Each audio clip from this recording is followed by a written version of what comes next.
Hujah kedua yang mudah lagi menurut Quran itu begini. Sekarang misalnya ya, yuridu wa bikumul yusra, Allah itu menghendaki mudah. Itu kalau kita maknani, itu gampang. Misalnya begini, ya ini yang ada nyata dalam sejarah.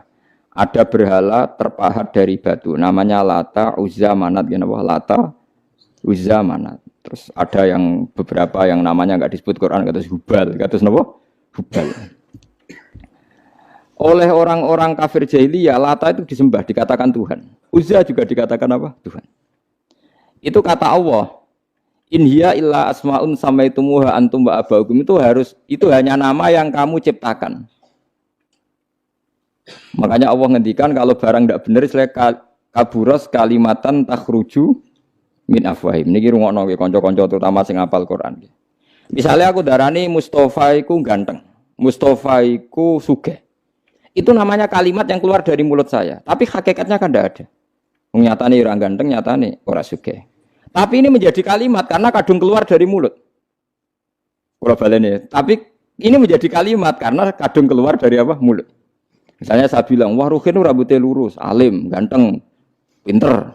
Ini hanya keluarnya kalimat yang keluar dari mulut, tapi kan nggak ada kenyataannya. Nah, ketika orang kafir bilang berhala itu Tuhan, itu kalimat yang keluar dari mulut. Nah, kalau hakikatnya ya batu bukan Tuhan, hakikatnya itu batu. Berarti namane pangeran Lata Uzza itu batu apa pangeran? Batu. Nah, makanya kalau Allah mengkritik orang kafir, misalnya Allah dikatakan punya anak, Yesus itu Tuhan. Ngendikane Allah napa kaburas kalimatan takhruju min afwahim. Sungguh kalimat itu satu kalimat yang salah, tapi yang kadung keluar dari mulut mereka. Jadi nomor dua, ada kalimat yang memang benar. Seperti saya mengatakan 1 ditambah 1 2, 2 tambah 2 4. Nah itu baru hak karena nyata. Dikatakan apa enggak dikatakan ya tetap 2 ditambah 2 4. Sama dengan la ilaha illallah. Jadi la ilaha illallah itu sudah wujud sebelum sedunia ngakui la ilaha illallah itu sudah ada apa belum? Kalau bedai. Sebelum ada orang Islam di seluruh dunia, Allah satu itu sudah wujud belum? Sudah. Kenyataan ini sudah ada belum? Sudah. Lah berhubung sudah kadung ada, kita hanya menyaksikan asyhadu, saya bersaksi, a'lamu, saya tahu.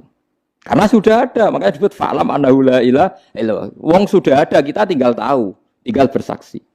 Nah, kalau yang tidak ada itu mbok dikatakan pun tetap tidak ada, itu hanya jadi kalimat yang keluar dari mulut, wong barangnya tidak ada. Itu disebut apa? Kaburas kalimatan takhruju min afwahim. Iyaquluna illa kadiba. Jadi kalimatnya itu ada, tapi fakta yang ditunjuk kalimat itu tidak ada. Faham ya lah. Mulanya ciri utama agama itu kul ja'al haqqu wa zahaqal batil. Barang hak itu pasti ada, yaitu Allah. Barang batil ya pasti tidak ada. Pangeran telu itu tidak ada. Watu jadi pangeran ora ono. Santet ngasari dadekno aku mati ku ora ono. Mulane kula nek santet wong ora tau ndonga tolak santet. Wong cara kula santet mboten enten. Nah, percaya jajal nggak sih mati ra kowe, paham gitu. Jadi gitu. Memang nggak ada. Lho soal misalnya, tapi wonten Gus yang mati ono dome ning wetenge ngene. Ya sing ono dom. Iku jenenge ora santet biasa wedo. Lah nek mati kena santet itu biasa kepelitis truk ya mati. Kena virus. Cara kula dipanteni santet itu malah lambat, kadang 3 dina lagi mati. Cas pleng truk. Cas pleng meneh pesawat. Jadi ini yang paling angel nih bab tauhid. Sebenarnya tauhid itu gampang, buatan jelimet. Makanya Allah melatih kita yuridu wa bikumul yusra. Andekan manusia seluruh dunia dipoling untuk melihat Lata dan Uzza, itu apa? Enggak usah ada orang Islam, enggak ada orang kafir, enggak usah intervensi. Pasti mereka jawab itu batu. Andekan Isa Yesus itu dipampang di dunia, orang poling, orang Islam kafir, enggak ada intervensi. Pasti akan bilang itu manusia. Paham ya? Tapi lewat rekayasa dicitrakan itu Tuhan. Lata Uzza dicitrakan itu Tuhan. Nah, itu disebut wa makaru wa makarawa. Jadi dimakru. Dia didesain sedemikian rupa.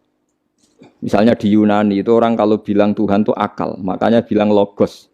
Log itu logos. Tuhan itu arot. Niki rungokno aja sampai salah. Nah, salah kafir teman. Tuhan itu arot, Tuhan itu sifat. Jadi Tuhan itu tidak ada zatnya. Kemudian logos ini nempel di Yesus, kata orang Kristen. Sehingga logos. Logika akal. Makanya kalau orang filsafat darani Tuhan itu akal 1, akal 2, akal 3, akal. Makanya disebut logi, ideologi, log. Nah, pertanyaannya kemudian saat Allah itu arot, Allah itu log, kemudian belum ada tempatnya, Allah bergentayangan di mana? Sebelum Yesus ada terus lalu Allah bersemayam di mana? Terus ada orang Majusi bersemayam di api. Nanti yang orang kafir jahiliyah bersemayam di arca-arca itu. Yang orang kuno Majusi di mana, di gunung apa? Mungkin orang Sugian di Gunung Kawi macam-macam itu terus. Wah, itu kan terus jadi repot. Repotnya adalah kalau sifat itu harus nempel di dat. Dan datnya mana nggak jelas. Itu satu. Nomor dua, sifat itu sama mausuf itu mesti dulu mausufnya. Nah, makanya kata ahli ilmu kalam, jangan pernah kamu mengatakan Tuhan itu sifat. Kalau Tuhan sifat nanti butuh nempel napa? Zat. Makanya terus kita diajari walillahil asmaul husna. Allah itu zat. Kemudian pada zat ini ada asmaul husna. Jadi mulai dulu Allah itu al-qayyum, zat yang berdiri sendiri. Nah, ini pentingnya ngaji. Mulane wong alim-alim mesti wali. Ana wong alim ra wali, goblok-gobloke wong alim. Mergo seneng dhuwit. Kudune wong alim iku wali. Mulane Imam Syafi'i ketika disebutno wali si A wali si B. Nah aku ra wali ning dunya ora ana wali. Dadi idza lam takunil ulama auliya alillah fama ala wajil ardi min waliyin. Nah ulama wis gak wali ning dunya wis ora ana napa wali. Karena hanya ulama yang bisa menjelaskan kenapa harus ada tauhid. Nah, ulama ngerti logikanya. Fa'lam annahu la ilaha illallah. Kamu tahu. Bisa diketahui itu karena barangnya sudah hak, sudah wujud. Kalau barangnya belum wujud kan tidak bisa diketahui. Misalnya begini. Berhala Lata Uzza itu yang bisa diketahui satu, bahwa itu batu. Karena batu itu wujud. Ya, batunya itu wujud. Tapi sifat ketuhanannya Lata Uzza tidak wujud. Makanya nggak bisa diketahui. Wong nggak wujud. Angger barang ra wujud kan nggak bisa napa diketahui. Yang bisa diketahui hanya barang wujud. Makanya fa'lam annahu la ilaha illallah. Harus tahu. Tapi andai kan kita tidak tahu pun ya tetap Tuhannya Allah. Tahu atau tidak tahu. Nah, ini di sini Quran sering bilang kul aminu bihi aula tu'minu. Cek kowe iman, cek ora iman ini enggak ada pengaruhnya bagi wujudnya Allah ning zaman azali. Di kula baleni malih itu memang jadi dulu itu orang-orang terjebak ketika Tuhan ning Yunani dianggap logos log. Kemudian di Timur Tengah Tuhan itu dianggap satu arot sing nemplek, sifat sing nemplek ning berhala-berhala.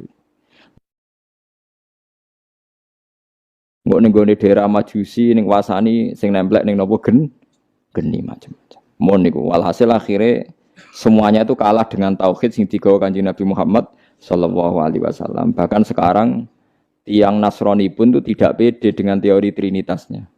Orang kan sekarang tahu semua kan perdebatannya Ahmad Didat sama Stanley Fischer itu macam-macam. Itu kan sampai ada seorang mahasiswi dari Swiss ketika yakin sifat Tuhan yang dijelaskan Ahmad Didat bilang sepertinya Tuhan Anda lebih menarik. Karena dibilang Tuhan Islam itu tidak punya anak, tidak diperanakkan, tidak ada padanannya.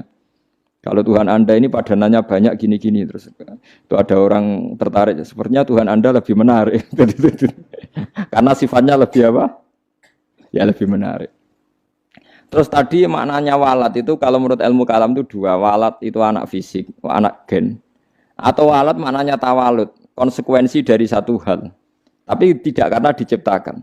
Itu tadi misalnya HP dan pulpen ini benturan itu menimbulkan suara. Suara ini diciptakan HP apa suara itu tidak ada yang menciptakan? Yuna ilmu kalam dibahas. Nah kamu bilang diciptakan HP, HP-nya sendiri tidak merasa menciptakan. Batu sama batu benturan terus ada suara. Kamu bilang diciptakan siapa? Diciptakan batu. Batunya takoi. Kamu yang menciptakan suara itu. Enggak, saya tidak punya akal loh. Paham? Nah lalu yang menciptakan suara itu siapa? Suara itu udah ada. Yang ada itu kamu dengar suara. Soalnya kupingem darani ngono iku suara. Tapi nak cara akal darani sing ngono apa ya watu. Watune apa benturan. Iki cara ilmu kalam. Lah suarane piye kupingku suara. Ya sudah begitu aja dah. Jangan sampai kamu menganggap kejadian alam ini kebetulan. Itu kue yang melukai tauhid. Semua alam raya ini diciptakan secara sengaja dengan irodah oleh Allah Subhanahu wa Ta'ala. Jadi lam yatawallat min wujudihi syai'un. Jangan sampai kamu berkeyakinan setelah Allah wujud otomatis makhluknya wujud. Berarti wujudnya makhluk tanpa kehendak Allah. Itu keliru. Itu ya termasuk tawalud. Kalau kamu meyakini begitu berarti terjadi keyakinan apa? Tawalud. Setelah ada Allah otomatis makhluknya ada. Itu ya dosa besar. Kafir. Nah, terima dosa besar tapi apa? Kafir.